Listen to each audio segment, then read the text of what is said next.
હાલો મિત્રો, જય માતાજી. તમારું સ્વાગત છે મારી ચેનલ એનવી રસોઈમાં. તો આજે આપણે બનાવશું મગની મુગર દાળનું શાક, જે ઘરમાં બધાને ભાવશે. તો હવે આપણે શાક બનાવવાની શરૂઆત કરીશું. તેના માટે મેં અડધો કપ મગની દાળ લઈ લીધી છે. તેને 2 વાર પાણીથી ધોઈને સાફ કરી લેશું અને હવે તેને બાફવા માટે મૂકી દેશું.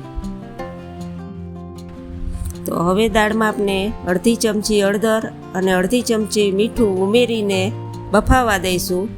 હવે આપણી દાળ બફાઈ ગઈ છે, તો એને વઘાર માટે બધી સામગ્રી ભેગી કરી લઈશું.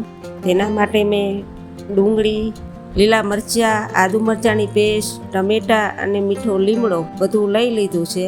હવે તપેલી મૂકી દીધી છે તેલ ગરમ થવા માટે. તેમાં 2 સૂકા મરચાં, તમાલપત્ર, રાઈ અને હિંગ ઉમેરી દઈશું.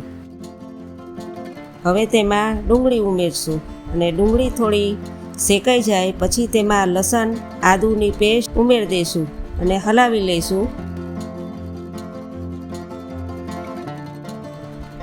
પછી તેમાં મરચાં, ટમેટાં, મીઠો લીમડો ઉમેરી દઈશું અને પાછું બધું હલાવી લઈશું. હવે તેમાં અડધી ચમચી હળદર, ધાણા જીરું અને લસણવાળી લાલ મરચાંની ચટણી ઉમેરી દઈશું અને પાછું બધું હલાવી લઈશું. તો હવે આપણું બધું મસાલો શેકાઈ ગયો છે, તો તેમાં દાળ મિક્સ કરી દઈશું અને હલાવી લઈશું.